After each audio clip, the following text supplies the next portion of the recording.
In a world of chaos, you have the power to unlock a time-warping version of our show with a peek behind the scenes and even more Nathan and Krissy banter.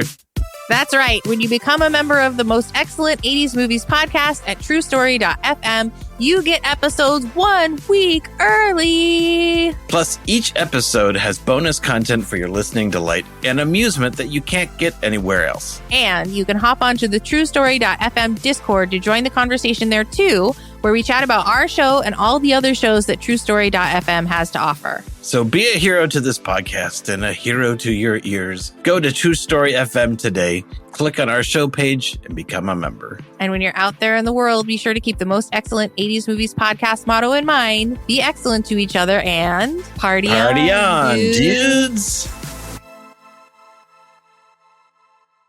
Before we dive in, here's another show you can enjoy in the True Story FM family of entertainment podcasts. Hey, psst. Hey, you see that Snickers over there?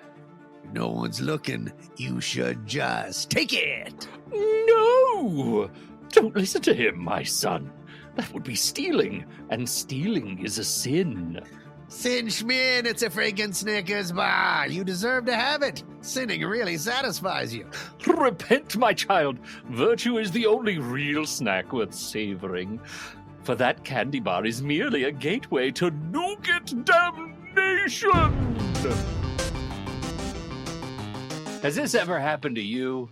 Listening to the devil on one shoulder and an angel on the other, and you're not sure what to think? Then we're here to help. I'm Pete Wright. And I'm Tommy Metz III, and this season on All the Feelings, we're examining the 7 deadly sins. You know, the fun ones. And the 7 heavenly virtues. Which are also a thing. Through personal stories, historical oddities, and way too much embarrassment, we take you on a thrilling journey through all the goods and the bads you hear about in church. But without all that pesky church stuff. So come join us for All the Feelings Season 9, a sometimes funny podcast about being human. All the sins, all the virtues. All in one place. Go to allthefeelings.fun to learn more, or subscribe to All the Feelings wherever you get your podcasts. Game over. Do you like movies? Do you like sports? I never played that sport on the screen, but I really enjoyed how the movie made me feel. Well then, have we got a show for you. The Adrian Moment is where my friend Ocean and I discuss the triangulation of sports, movies, and life. We dive deep into the movies, discussing how they relate to and have affected our lives. We will talk about why the sport matters to the movie, why you don't have to love the sport to enjoy the movie, and mine a few nuggets of meaning inside the story you may not have realized was really there. After listening to our show, come join us for more conversations about the movies that portray the thrill of victory and the agony of defeat. Find the Adrian Moment podcast on your favorite podcast app and join us while we cover the sports you love and the ones you never think about. You will never see sports or sport movies the same again.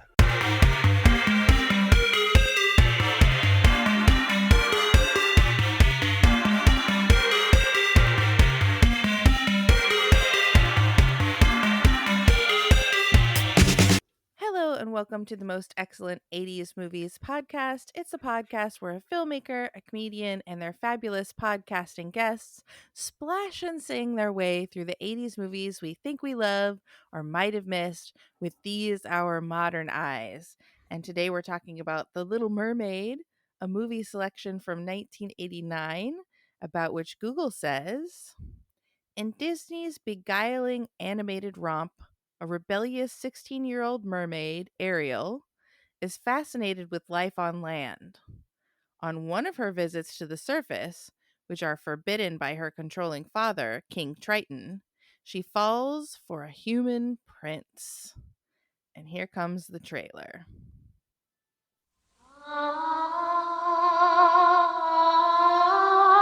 For over 50 years, Walt Disney has turned classic stories into classic animated motion pictures.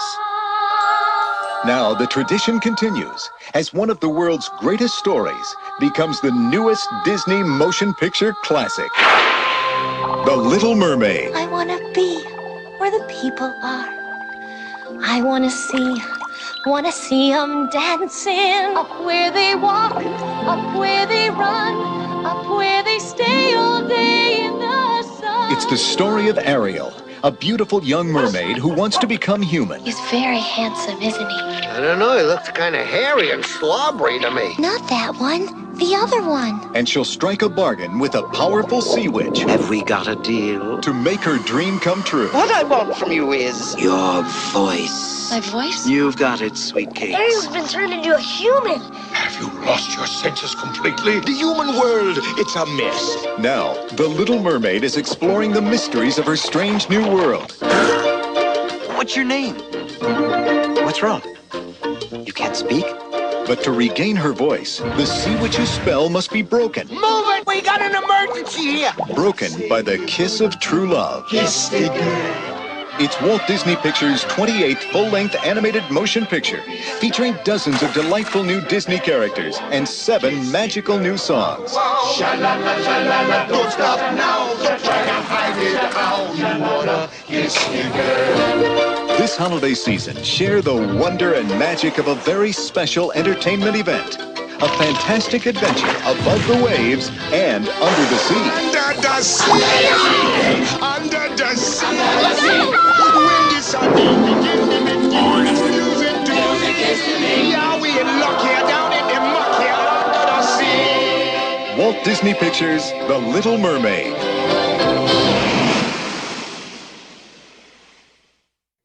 There are songs in The Little Mermaid.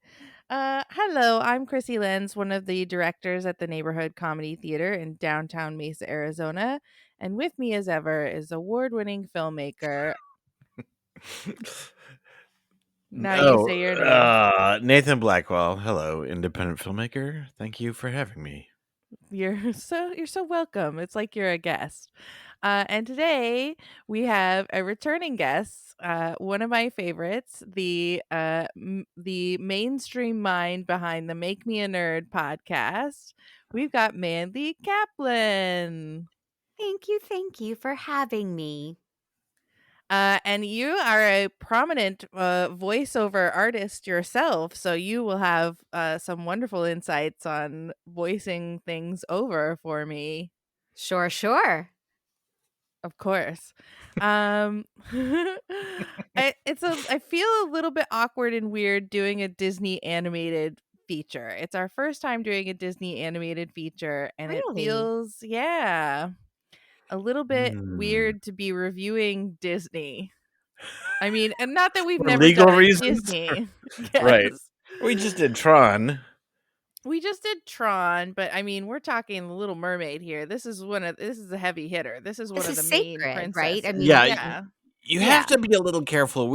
Sometimes we rewatch movies that we know a lot of people love, and maybe we don't respond to it or not. But this is delicate. Yes.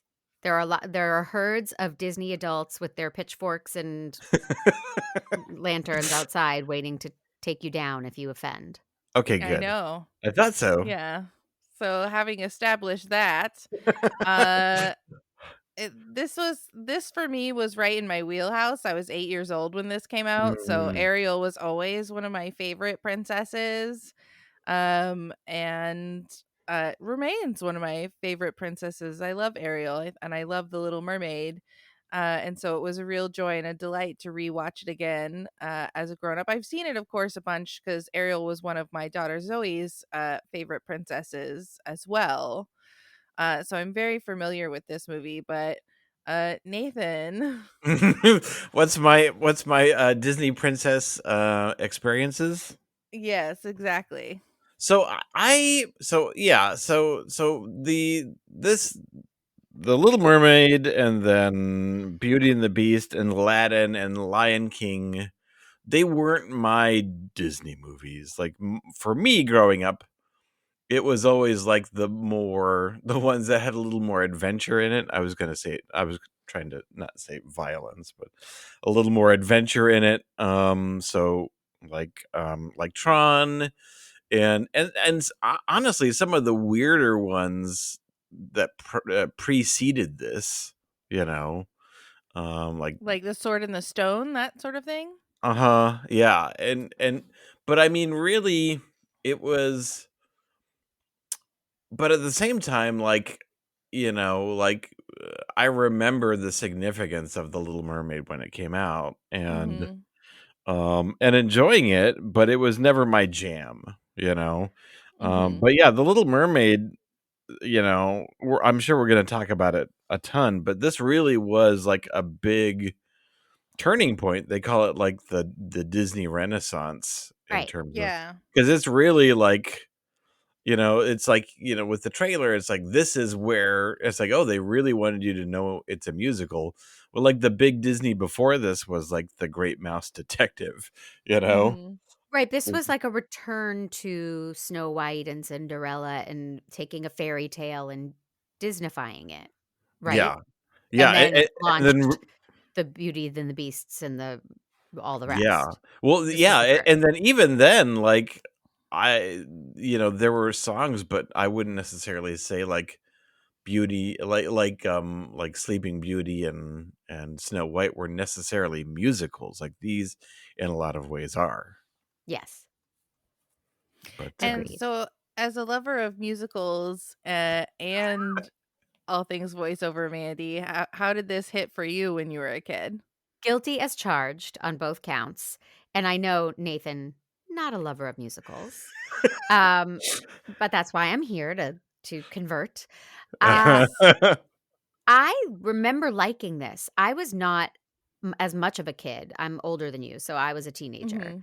And I remember thinking, oh, that was cute. But Yeah. I've never been a Disney obsessed person, or I was a little too old for this to make me love princesses. Mm-hmm. You know, Mm-hmm. I still just wanted to be Olivia Newton-John. I see. Stuck in that that kind mode. of princess. Yes. So I'm the princess lover here in the group. Then I'm the one who dressed up like a princess and wore the swoopy gowns and all that razzmatazz. Yeah. Fair I enough. was swinging a lightsaber around and hitting and breaking things at this time. Yeah, I would. So I think when the Little Mermaid came out, I was 13, Mhm. and as you get older, it's even less fashionable to like princesses as a man. So yeah. But I definitely see this in my niece. She's almost 6. She is just totally obsessed with princesses, and so. Well, that's the dream. And they always had princesses from this point on who were a bit more badass than a classic helpless damsel in distress, right? Even though they get in trouble and they need saving at times. I thought Disney did a nice job of making them good role models for girls to look at Ariel and say, well, she made her own choices and she wanted something and she went for it and got it. And I know they're not perfect. And they're all not show perfect. But this is where that started, though. I feel like a lot of the old fairy tales and the old Disney movies were like they had violated a social norm, rather than like these new ones that they want something that goes against the grain. Yeah, this is really where the princesses become more independent, more rebellious, wanting And get something. married at 16. Yes, and getting married at 16. Well, we can't change everything overnight. No, we can't. So we start this movie with seagulls and dolphins and a ship where all the they're not soldiers. What are they? Sailors. The sailors are singing. They're seamen. They're seamen, yes. And Eric and his dog are singing. King Triton must be in a friendly type mood. King Triton, who's that? Why, he's the king of the mer people. Thought every good sailor knew about him. And a little fish escapes, and we follow it down to the ocean where mer families flock to the castle for a concert. King Triton rides in, and Sebastian rides in, and he says, "This is going to be the finest concert ever." And we get our first song. These are the daughters of Triton, great father who loves us and named us well. And then all of a sudden, Ariel's not there, and it's like no one checked her seashell. Wasn't there a tech rehearsal? Yeah. Well, Sebastian does say that she missed all the rehearsals. Oh, that's true. Couldn't That's they true. use Find Right. My Phone? I mean, Find Yeah, my seashell. where the hell is Ariel? And no, but everyone, they just closed up her seashell and they were like, I'm sure it'll be fine. Mm-hmm. It felt like the fashion of the 1980s mermaids almost looked kind of like aquatic, like Flintstones. Like it wasn't quite. I I can see that. Yeah, there was especially and then also like on the ship, it felt like very old school animation. Like they hadn't quite. I mean, obviously we're in the precipice, but in terms of fashion and animation style, it definitely felt a lot more like the 60s and 70s animation styles, you know? And are we just going to skip over, once Prince Eric appears in the beginning, the fact that I fell in love with a cartoon character? Like, I have sexual feelings about a cartoon character. Is that about young Prince Eric? We need not skip over. Ooh, hall pass. I love it. I always had the hots for the fox and Robin Hood. I don't know that I saw Robin Hood. Oh, with the little foxes and Maid Marian. Oh, he was Yeah. very sexy, and Yeah. that was animated cross species attraction. It was a complicated childhood. Yeah, not to I guess give away my deep cut recommendation, but it's gonna be Robin Hood, Disney's Robin Hood. Oh, all right. Well, Paren hot foxes. Right. Yeah. Right. Yeah. Hot foxes. But yeah, Prince Eric is hot stuff. He's dreamy. Absolutely dreamy. Now, might I interject for a moment with a personal story? Very quickly. C.D. Barnes, who voiced Prince Eric, when I very first moved to Los Angeles, he hit on me and asked me out. Oh, and you better my believe God. I went on a date with Greg Brady / Prince Eric. Oh, and my God. I was eating sushi and like, I cannot believe I'm close to achieving my goal of nailing Prince Eric. Yeah. It did not turn out that way. And then I ended up writing a song about him called Creepy Deep Guy. And that's where we can end the story, and I won't go into too many details. That was the perfect story, Mandy. That's why you're the pro. Thank you. I love that. You went to sushi with Prince Eric. And so, speaking of eating fish, King Triton repeatedly refers to humans as fish eaters. But what the hell do the mermaids eat? Right. If they don't eat fish. Plankton. Strictly vegetarian? Yeah, plankton. They're just ripping up seaweed and having a salad? I mean, they are very always fit. Been confused by this. Yes. Now, a lot of fish are carnivores, like just normal fish, you know? Well, the shark tries to eat them. Right. But I mean, even just like normal fish eat fish or little things. So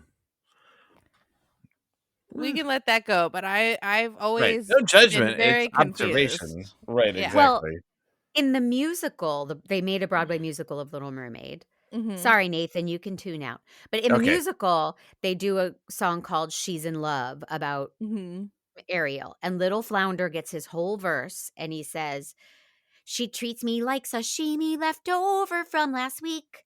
So they are aware of sushi and have some sushi in their world. There could be multiple, there could be multiple mer cultures, you know? I think that's very plausible that this is not 100% of all mermen and mermaids. Sure. Yeah. Okay. They're regional.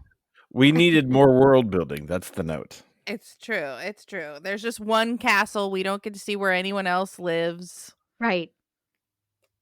So Flounder and Ariel are exploring a shipwreck. She finds a fork. What is it? It's the most amazing thing I've ever seen in my whole life. She finds a pipe and a shark chases them.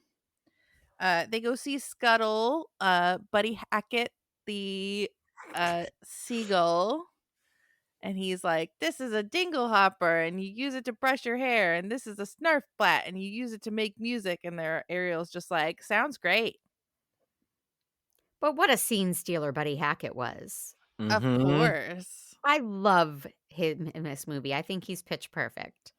Not totally agree. I'm not quite old enough to know Buddy Hackett's work, but I can remember how hard we all laughed at Scuttle.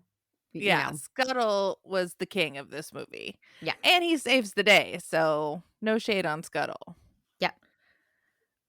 Ursula sees through Flotsam and Jetsam's eyes that Ariel is a troublesome, headstrong girl, and Ursula's like, in my day we had fantastic feasts at the palace, but now I'm banished and exiled. And we do get to find out in The Little Mermaid 2, which I did watch with my daughter, that the reasons why she got banished, but in this one we don't know. We just think it's because she's a different species. And I did find a note about what her species is.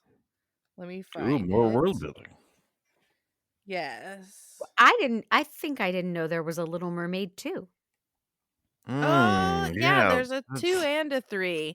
2 is about Ariel and Eric's daughter who wants to return to the sea. And Ariel's the one saying you can't go to the sea and you can't know about mer people. This is what happens when we become parents. Yep. Many merfolk appear in the film, but Ursula is a lesser known type of mythological creature known as a Caecilia, a human upper body and octopus lower body. So there we go. Facts. This has been Facts with the most excellent 80s movies podcast. So at the castle, Daddy's really mad. Sebastian's really mad. Flounder explains, and when he drops that they went to see the seagull, he's like, you went to the surface? You can never go to the surface. Humans are dangerous barbarians. And she says, I'm 16, Daddy. And it's always stuck out to me when she was 16, because when I was an 8-year-old, of course, I was like, yeah, she's 16. That's the ultimate age. That's the age where you get to like do everything and the whole world comes into focus for you. And now I'm like, well, chill out. You're 16. Right. Well, this movie, as a parent, my perspective is totally different. I wrote, Ariel scares me. She doesn't listen to her father, and she goes to see the one person she's been warned about, oy vey. Yeah. And then I have some later observations about Ariel. But as the mom of a teen, it's like, no matter what we tell them, they're going to make these bad decisions. That's their jobs as teens. Yep, that's their teenage prerogative. Yeah. But let's hope they don't all run off and get married, you know. This scene like always gets me, where this is the scene where the dad destroys the stuff, right? Not yet. Not yet. Okay, when we get to that, I'll bring it up. Okay, so yeah, she does go to her grotto and she takes her fork and her snarf flat. Sebastian has been assigned to watch her and sort of babysit her. And one thing I do appreciate as a parental watch of this movie is that King Triton is always like, he gets a burst of anger and he makes these big pronouncements and then he immediately feels bad. I can relate. It's right. Do you need to lay down and talk about it? I do, yes. Yeah, we could definitely tangent onto our flaws as parents. Yes. I think King Triton has a very rich, powerful voice. So, of course, I looked it up, like, oh, what character actor is this? And his name is Kenneth Mars. I am not familiar with him, other than he is Liebkind in The Producers, the Nazi. Oh, a wacky, funny Nazi in The Original Producers. So Kenneth Mars got range, because this was such a booming, rich, deep, intimidating performance. Yes, So it was. I thought It that was a stuck very with cool me. fun fact. That's a perfect fun fact. Well done. Killing it again. So she goes to the surface for fireworks and she watches all the dancing on the ship. She sees Eric and like immediately falls in love. And Eric, who we assume is also like probably about 16, right? Maybe 18, gets the statue for his birthday, and his like associate, it's not his dad. He doesn't have parents. Right. It's His like like his minder. yeah, Grimsby? his Grimsby, footman. yeah. Yeah, his Alfred.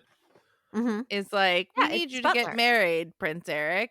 And he's like, I haven't found the right girl, but she's out there somewhere. So we fall in love with Eric all over again. But there's a storm and a shipwreck, and Eric goes down, and Ariel saves him. So how does she breathe above and below the water? This is my other like mermaid question. Is like, she doesn't have gills or anything, so how does she breathe? Well, both above and below the water. I asked the same question of Flounder, and then I wrote, is this movie not scientifically accurate? Is it not? Did they It's a not have the little- science behind these Right? mer people? Apparently, they took some liberties. I mean, Very well. my scientific knowledge of mermaids comes from Splash. Is that a movie you guys have covered? Same. Yes, we have. Right. So she was able to breathe for a certain amount of time out of the water.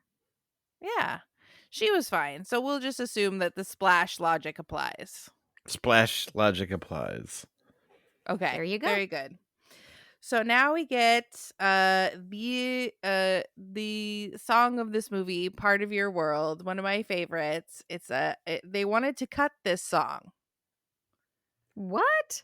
Yes, they fought really hard to get this song out of the movie. And I would argue it's maybe the most important like Disney song they've ever had. It's the I Want song. We need that. It's the first I Want song. It is. Oh, I don't wait in this movie because Snow White sang "Someday My Prince Will Come." Right? Yeah. But this is the one that set the precedent for all the modern Disney, the 80s and 90s Disney, or the 90s Disney.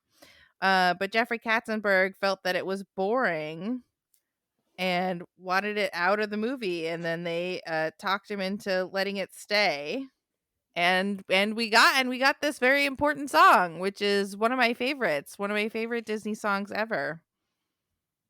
And without it, we would never have had "Let It Go." It's true. And the world would be a terrible place. It would be. As sad as things are, it would be so much sadder. Like it's true. As a Disney adult, I can say this song has brought me much joy. So Eric wakes up and he's like, specifically a girl who sings saved me. So I have to find this girl who sings, and that's who's going to be who I marry. So boom, he's put a pin in that, and he's committed. Flotsam and Jetsam see the whole thing, and Ursula makes a plan in her garden of weeds, which we learn later are all disgruntled mermaids, dehydrated mermaids. Right, their souls essentially. Right. Yeah. Right. Sea monkeys. Mm-hmm. Ariel and her sisters are like, she's in love, and she wants to make a plan to go see Eric.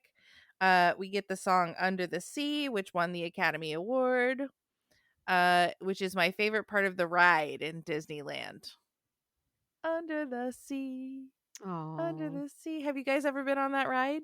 I have, but not as recently as you. That's safe. Yeah. I don't know if I have been. Ooh, it's been a cute. while. You ride in a probably little have shell, to go right? with your niece. Yeah, you ride in a little shell, and you go down under the ocean, and you get to sing "Under the Sea." And then it's just like Snow White's Scary Adventures, because you see all the fun stuff. You see under the sea, you see Kiss the Girl, and then Ursula's dead, and the day is saved. She just cut Yay! right to that. Yay. So Ariel escapes. She just swims away from Sebastian while he's distracted by his singing. And King Triton summons Sebastian to find out what merman Ariel's in love with. And it turns out Sebastian spills the beans about the humans. Yeah, the dad is kind of jazzed a bit. That she's into a dude. Well, That he she's wants to kind of- marry her off so she's someone else's problem. Uh-huh. But that she's kind of like transitioning to more responsibility, to adulthood. You know. So this is the King Triton's gonna blow up her grotto scene. We see that Flounder has brought her the statue. And how the hell did Flounder move the statue? Again, not scientifically accurate. Yeah. Unless he is mighty, tiny but mighty. So he brought the statue, and Ariel is like swooning over the statue, and King Triton appears, and he's like, Ariel, humans are fish-eating barbarians. And she says, but Daddy, I love him. Are we going to acknowledge how similar Ariel is to Kathy Bates in Misery at any point? She's a psycho, guys. She sees a guy, she decides she's in love with him, and she saves him. They don't exchange a word. They have nothing in common. I mean, this is shallow psychological ideation, I think. Yeah, it's teenage love. It's teenage love. It's young love. Don't you defend her. She's crazy. She's banana pants. She's a little nuts. But to be fair, she's lived under the sea her whole life. She's never seen the legs. So and he plays the flute, a woodwind instrument, which they can't have under the sea. Although I'm pretty sure they do have under the sea. I'm pretty sure they play flutes and whistles and woodwind instruments under the sea. In that song specifically? In Under the Sea, yeah. Oh. I know they play a saxophone. That's right. We're adding that to the scientifically inaccurate. Yeah. So, what did you want to say, Nathan, about the smashy uppy scene? Well, just that was always the heartbreaking moment. You know, both when I was younger from Ariel, like all of her stuff, all of her dreams, and then as I got older, doing that as an adult to your kid is also heartbreaking. Yeah. And you just see the regret afterwards. Yeah, he immediately is like, oops. Yeah. But I'm not going to do anything to fix it. I'm just going to run away. They just can't talk to each other. That's the problem. Yeah, they need to communicate. They got to go to therapy. They need to find an under-the-sea therapist. So Flotsam and Jetsam, of course, have witnessed this whole thing, and they lure Ariel to go see the sea witch. And at first she's like, the sea witch? No, I've only been told bad things about her. But then she's like, all right, I'm doing this. And Sebastian and Flounder follow. Ursula is like fabulous and resplendent in all of her octopusy glory. And she's like, the only way to love a human is to become a human yourself. I can do that for you. Ursula sings her wonderful song, Poor Unfortunate Souls, which is always one of my favorites. And she's voiced by this very specific character actress, Pat Carroll, and her voice is just so deep. And it almost sounds like Harvey Fierstein. And I love it so much. It works beautifully for the animation and for the character. Yeah, I love her. Perfection. Isn't she based off of Divine? I believe that's true. Yeah. Her you said it and it made perfect sense. Yeah, the drag queen that John Waters would use in his films. Yeah. And Ariel is based on Alyssa Milano. Oh, I have heard that before. Yeah. So Ursula slaps down the deal. You get 3 days to make him fall in love with you and give you true love's kiss. And it will cost you your voice. And she has a wonderful moment where she's like, look, the truth is that men on the surface don't want you to talk anyway. And like, oh boy, Ursula, did you hit a nerve? It's the truth. She really is a delicious villain, you know? Mm-hmm. She's and that turns out to be herself. true. Yeah. That Eric falls in love with this silent, doe-eyed, sexy girl. Yep. It is a fact.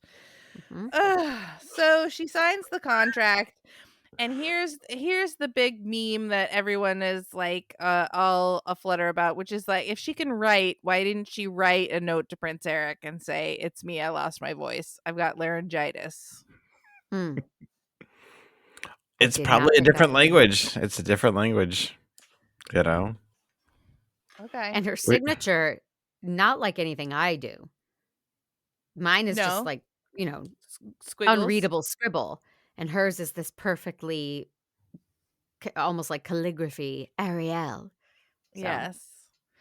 So obviously Sebastian is teaching them penmanship. Yes. Mm-hmm. In between concerts. So, another flaw in this movie that we've detected. She can write. All right, so she becomes a human, like, really deep under the sea, and like no one ever acknowledges that Ursula was like, well, if she drowns, she drowns. That's an easy win for me, you know. And Sebastian and Flounder have to drag her up to the surface. At the castle, Eric is searching for the girl with the voice. Scuttle hangs out with Ariel and Sebastian and Flounder. She's nude. They also didn't send her up with any clothes.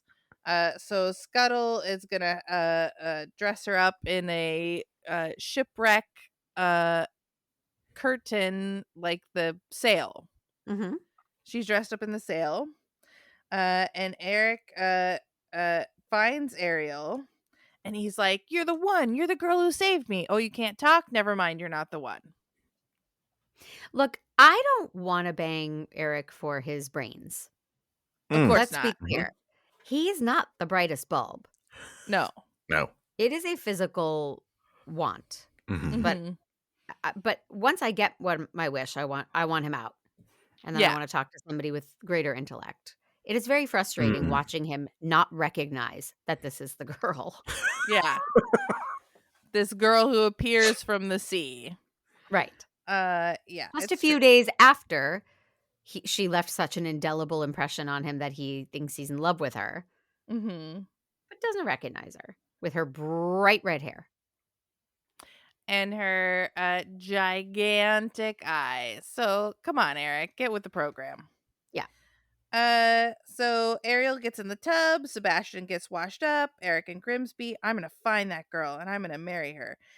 Ariel comes in for their dinner, and I did read that her dress when they have dinner is a mishmash of all of the princesses that have come before her. The puffy sleeves with diamond designs are similar to Snow White. The light pink color comes from Cinderella's mother's dress that the stepsisters ripped apart. The full skirt and draping are from Cinderella's famous ball gown. And finally, the off-the-shoulder neckline and long pointed sleeves were inspired by Princess Aurora's royal ball gown. Yeah. Wow. Pretty cool, huh? Go Disney.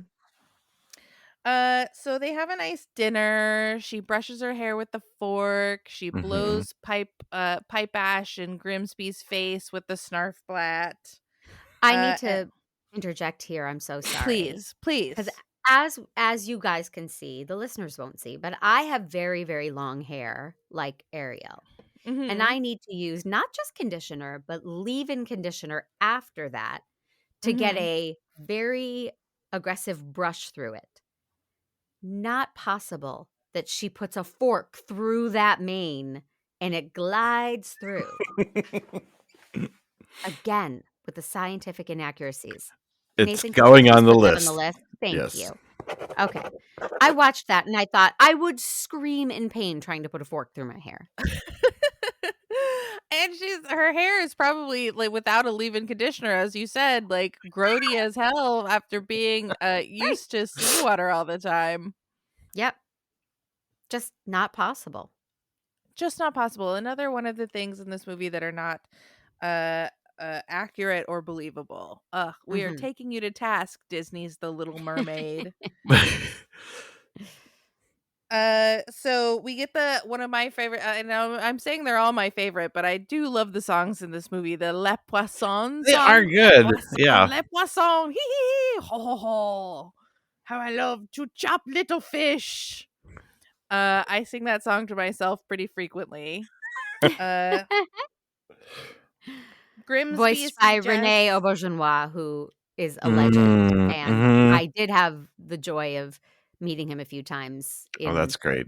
the voiceover world. He is as kind and delightful as they come. Oh, I love that. What a beautiful fun fact. He is the comedic what's the term? The comedic relief, the comic relief that we need to chase little Sebastian and want to crush him up. They don't really show the horror as much as they should that Eric is going to clearly eat a crab right in front of Ariel. Right. Well, he doesn't know. He doesn't know any better. He finds them. The crabs are delicious. So, in Under the Sea, Ariel is missing, and King Triton is immediately like, "What have I done?" Up above, Eric is giving Ariel a tour of the kingdom. In the boat, we get the song "Kiss the Girl." They're about to smooch. It's gonna happen, and then Flotsam and Jetsam sink the boat. That's unfair. Why hasn't he kissed her before? What gives, Eric? They've been spending this girl time, right? One whole day, if that's not enough, for God's sake. Kiss her. Again, inaccurate. I've been around men. They would not wait that long. They would not. And they wouldn't do this slow sink in. La la la, kiss the girl. And they're slowly. They're making it too easy for Ursula. Right. Ursula, who decides this is too close. What does she call her? The little tramp. They'll be kissing by sunset for sure. So she hatches a plan to go up to the sea or to the surface with Ariel's voice and enchant Eric, which she does. The next day, the kingdom is abuzz that the prince is getting married. And Ariel is like, "Yay, it must be me." So she runs down and sees Eric and Ursula. Although I don't recall being proposed to or having any moment. Okay, it must be me. Yeah. I can't wait. Me. Again, psycho. Go ahead. Yes, very psycho. The wedding ship departs. Scuttle goes and sees that the girl Vanessa is actually Ursula and actually manages to alert Ariel and Sebastian and Flounder in time for them to enact a plan. They swim for the boat. Sebastian's going to go get Triton, and Scuttle's going to stall the wedding. I love when all the sea creatures attack Vanessa. It's hilarious. In a very short order, Ariel's voice gets back to her, but the sun has set and she becomes a mermaid. Ursula bursts out into the ocean, and Triton appears and trades himself for Ariel. Oh, so sweet. Eric rows out. Triton becomes a weed. Ursula. Where did that come from? Ursula. Why can't I say it right? Ursula takes the crown and the trident. Flotsam and Jetsam are going to drown Eric, but Ursula shoots and kills them. Furious, she embiggens herself. to a gigantic size. She makes a whirlpool that sucks up shipwrecks. Ariel is trapped and getting shot at, but Eric stabs her with the shipwreck, and everyone's restored. Triton gives She's Ariel... impaled. She's impaled by a ship. Yeah, which she doesn't see coming, even though it's a giant ship in the ocean heading straight for her belly. Mm-hmm. Yeah. All of the weeds That was her become one mermaids weakness. again. Yep. Triton gives Ariel legs and a gown. He doesn't send her up nude like Ursula did. And smooch. It's a wedding. 16-year-olds get married and the kingdom rejoices. Now, It's a do we different think time. that Eric is the Prince of Arkansas and that's why that's allowed? Like, what's... It's supposed to be like Danish or Dutch, right? Because that's what the original like Hans Christian Andersen business was. Right. So they marry him young out there. Mm. And that's The Little Mermaid. It was such an easy watch. It was such a fun watch. I really enjoyed it. Of course, Rocket, who is 14, declined to watch it with me. But he had seen it before. Oh, of course. He loved it when he was a kid. And he never But really not got into 14. it. That's too grown up. Yeah, it's too close to Ariel's age himself. It hits too close to home. Mm-hmm. Yeah.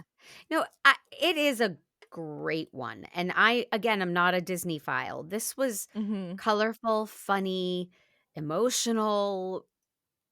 The songs they all work. This was a huge triumph for them. And had this not worked, there would be no Beauty and the Beast and Lion King and all the others. So this was a big swing and a huge success for Disney. And who doesn't love it? As we're being playfully critical, but it's so lovable. It is. And I love that you can be playfully critical. Like, it makes it more fun that you can watch it and be like, how does she breathe? What do they eat? Like, that makes it. Just the problem of being in 16-year-olds being in love, seeing each other, not talking, and then getting married a few days later. It was a different time. Yeah. But well, Nathan, not unlike your favorite movie, Grease 2, where Stephanie Zanoni just sees a guy on a motorcycle and falls in love. Go cool on. writer. It's true. It's true. How many times have you watched it since we last spoke, Nathan? Oh, so many times. Yeah. I can't even describe. And he would never describe. Mm-hmm. I think he had that eternal sunshine from his mind. But I do think when I made a joke about her being psycho, you said, well, they're just teenagers and that's how teenagers fall in love. And I do agree. Otherwise we wouldn't have Romeo and Juliet. There's something to that. Yeah. The intensity of the first legs she's ever seen, Yeah. The first dancing. Yeah. I love it. So on a scale of 1 poisson to 10 le poissons, how many poissons do you give The Little Mermaid? Nathan. Oh, why am I always first? Okay, so I'm going to rate this more on just my enjoyment factor. Okay. Which is I'm giving it a 7.5. Okay. In the canon of the Disney movies, it's probably higher, but just for whatever reason, my personal enjoyment, is I don't know. I just go from the gut for these numbers. I'm just making things up, okay? But yeah, 7.5 is kind of where I kind of felt it is solid and it is enjoyable. It's maybe unfair to compare it to a lot of the modern Disney movies, but in a lot of ways it's superior in terms of its storytelling. But yeah, that's where I ended up. Okay, I love it. I think that's fair. Fair and accurate. What do you think, Mandy? How many poissons?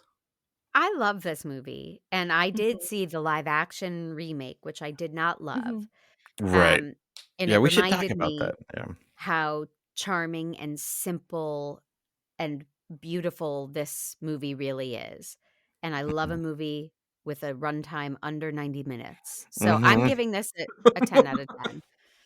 Excellent. Excellent. I love it. Well, I'm gonna jump right in the middle of you two. And I'm gonna give it 9 poissons. 9 poissons, 9 poissons. Hee hee hee. Ho ho ho. Because I did love it, and it's so fun, and I don't I if I could get sick of Disney movies, I would Mhm. get sick of Disney movies, because I watched them all through my childhood, and I watched them all through my children's childhood, and like even the more current ones like Frozen. I don't get sick of these movies. Whatever the magic Mm. is, they've got it. So I don't get sick of Little Mermaid. But I had a hard time coming up with a deep cut recommendation. Nathan, we know yours, so why don't you go ahead and go Right. first? Yeah. So I tipped mine off beforehand. Like the Disney movies I grew up on, I think it had more to do with the soundtracks because we didn't have like a VHS player until I was like 11. Mhm. And so we were kind of victims of whatever was on TV, but we had the soundtracks of Robin Hood and then also Mhm. Fox and the Hound, and I think maybe Bambi as well. But those were the ones that I just ended up listening to over and over again. And I don't know, there's just something about the Robin Hood one that I really like the anthropomorphized, like everyone is a different type of animal. Let's not Mhm. explain like how it all works, sure someone can be a hippo and someone's an alligator and then we're foxes and just go with it, and Yeah. but there is kind of a fun adventure to it as well. Like they take it seriously. But rewatching it, it was interesting. I had forgotten just how darn folksy it is. Like it is Yeah. just like folk music and like everyone has kind of a slight southern accent. And and so yeah, it was an interesting one to revisit, but that's yeah, I guess it's not so much of a recommendation of if you love The Little Mermaid, you should definitely check out Robin Hood. It's more kind of like, I guess, making a tether to my Disney connections, Mhm. Um, Mhm. so I love Disney's Robin Hood. As I said, it's very cute, and it's a good recommendation. I love it. What about you, Mandy? What is your deep cut recommendation? Okay, I have too many, but I Okay, will limit great. myself. But so the first thing I thought of is not a deep cut. It's a very popular movie, but Jodi Benson, who voiced Little Mermaid, Mhm. appears on screen in Enchanted as Mm. Patrick Oh. Dempsey's secretary, frazzled secretary. So, and I found Enchanted when it came out. I saw it in the movie theater. I love Amy Adams. I found it to Mhm. be wholly inspiring. It I loved it. She walked through the world with a positivity and an acceptance and an open-mindedness that really influenced me. And Mhm. I Mm. try to be more like Giselle. I liked the way she viewed the world. So Yeah. I know it's not a deep cut, but I love that movie and it is very connected to me because they put Jodi Benson in it. Um, but maybe a deeper cut, not for a mom, but those Disney Descendants movies are Oh so yeah. Mm. good. And the Mm. premise of the villains' kids moving to a private school that's only for the, the heroines' Mm. kids. And Mhm. they are fantastic, choreographed by Kenny Ortega. They are, the day Casey said, Mom, I don't think I like those movies anymore. We don't have to watch one again. I was like, Oh oh wait, no. the fourth one's coming. Like I was so crushed. I love, love, love, love The Descendants. And they do one with, in the second one, What's my name? What's my name? And that's Ursula's daughter. Mhm. and Whoopi Goldberg voices Ursula out in the sea, and oh my God, so good. Okay, so the Descendants So movies. Nathan, So good. I know you'll hate I'm them. writing it down. Please. I've always been fascinated by the posters. It's like I have no idea what the F this is, but Oh, they're it's great. like, yeah, they look fun. They look fun. And the costuming is great too. The costumes are amazing. Chenoweth as the evil step. I mean, just you don't get better. It's great. I love it. Those are perfect recommendations. I really struggled, so I'm going to recommend the Metropolitan Museum of Modern Art because you can go see statues and fall in love with one. Oh, good. And because they're full of human artifacts, much like Ariel's grotto. Okay, very deep. Very deep cut recommendation. Classy. Yes. So of all the museums that I've been to, that one had the most statues worthy of falling in love with. But really, any museum will do as a storage place of snarf In a pinch. In a pinch. Yeah. Wonderful. So Mandy, tell us where we can find you and listen to you and support you. Oh, bless your heart. I am the host of my own podcast called Make Me a Nerd, the premise of which is that I am a mainstream mom and I love all things Taylor Swift and housewives and fantasy football. My whole life, I've been scared of sci-fi, fantasy, video games, Dungeons and Dragons, all of it. I've just thought, that's not my thing because maybe I'm not so smart enough for it. And this past year, I have taken a very deep dive. I did not go soft. I really dove in, and my guests come on and they indoctrinate me into the world of Star Trek and Lord of the Rings and all of it. So, wow. And I've been lucky enough to have Krissy Lenz 3 times now. Introducing me to fun properties. What did you guys cover? We started with Supernatural. Of course. Which infamously on the podcast, I was 15 or 20 minutes into Supernatural when I thought, where is Superman? Because I thought it was Smallville. I didn't know that. So. Yes, no Superman, lots of Dean Winchester. We did Doctor Who. Ooh. And then we did The Labyrinth. Yes. Episode coming soon. Nice. Very nice. Yes. Very good. And so you can find that on wherever the finest podcasts are stored. And it's a True Story FM product. Yes. Awesome. Nathan, where can we support your filmmaking endeavors? Well, I guess the one-stop shop is squishystudios.com. But my movie, the last movie ever made, is on Amazon and Apple for rent, or Tubi if you enjoy watching ads. So, and who doesn't? But rent that bad boy. Seriously, if you're here with us at the end of the podcast and you have not yet watched the last movie ever made, rent that bad boy on Amazon. You will not regret it, I promise you. It's chock full of once and future most excellent 80s movies guests, and you will love it. Okay. You can find me and support me at the Actual Neighborhood Comedy Theater in downtown Mesa, Arizona, or on my other podcast, Gank That Drank, a Supernatural Drinking Game podcast. Oh no, she's gone full British. Oh no. Which is also on True Story FM.